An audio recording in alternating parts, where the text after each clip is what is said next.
ठाणे महानगरपालिकेच्या वतीने महापालिकेतील कैलासवासी नरेंद्र बल्लाळ सभागृहात भारतरत्न डॉक्टर बाबासाहेब आंबेडकर यांच्या जयंतीनिमित्त त्यांच्या प्रतिमेस महापौर शर्मिला पिंपळकर व आयुक्त सौरभ राव यांच्या हस्ते पुष्पहार अर्पण करून अभिवादन करण्यात आले।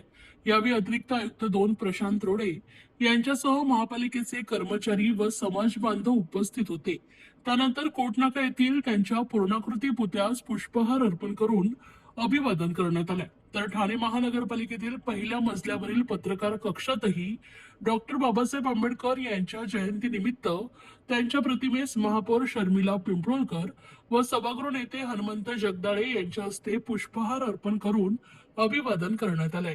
यावेळी अतिरिक्त आयुक्त 2 प्रशांत रोडे, राष्ट्रवादी काँग्रेस ठाणे शहर जिल्हा अध्यक्ष मनोज प्रधान, महिला अध्यक्ष मनीषा भगत, नगरसेवक प्रशांत जाधवर यांच्यासह ठाणे जिल्हा पत्रकार संघाचे अध्यक्ष संजय पिते, ठाणे शहर दैनिक पत्रकार संघाचे अध्यक्ष आनंद कांबळे, सर्व पत्रकार बंधू भगिनी यावेळी उपस्थित होते।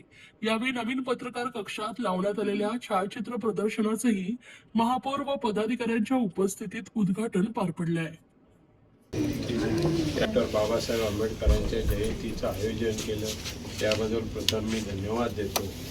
शहरामध्ये अशा प्रकारच्या प्रथा या ठिकाणी नवीनच वस्तूचं नूतनीकरण कांबळे यांच्या अध्यक्षतेखाली अशा प्रकारची प्रथा चालू केली याबद्दल मी धन्यवाद देतो। डॉक्टर बाबासाहेब आंबेडकरांच्या जयंतीच्या निमित्ताने आपण सातत्याने बघतो जयंती आणि विचारामध्ये आपण किती काम करतो हे अतिशय महत्त्वाचं आहे। त्या दृष्टिकोनातून मी सर्वांना विनंती करेन की निश्चित प्रकारे धन्यवाद। जय हिंद, जय महाराष्ट्र। दिवस तुम्ही हा चालू केलात।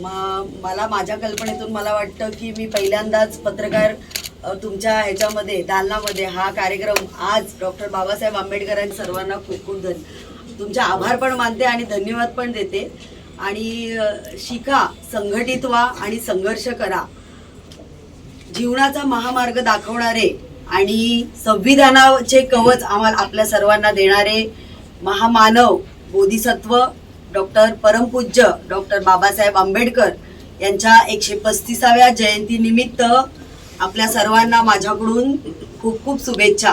आणि डॉक्टर बाबासाहेब आंबेडकरांच्याच प्रेरणेने आज ठाणे शहराचं प्रथम नागरिक म्हणून मी जे कार्य करत आहे तुमच्या सर्वांच्या वतीने, तर त्याबद्दलही खरं तर डॉक्टर बाबासाहेब आंबेडकरांचाच मी धन्यवाद मानेल की आज त्यांच्या संविधानामुळे आज महिलांना ही संधी उपलब्ध झाली। आणि पुन्हा एकदा सर्वांना ठाणेकरांना माझ्याकडून डॉक्टर बाबासाहेब आंबेडकरांच्या जयंतीनिमित्त खूप खूप शुभेच्छा। धन्यवाद।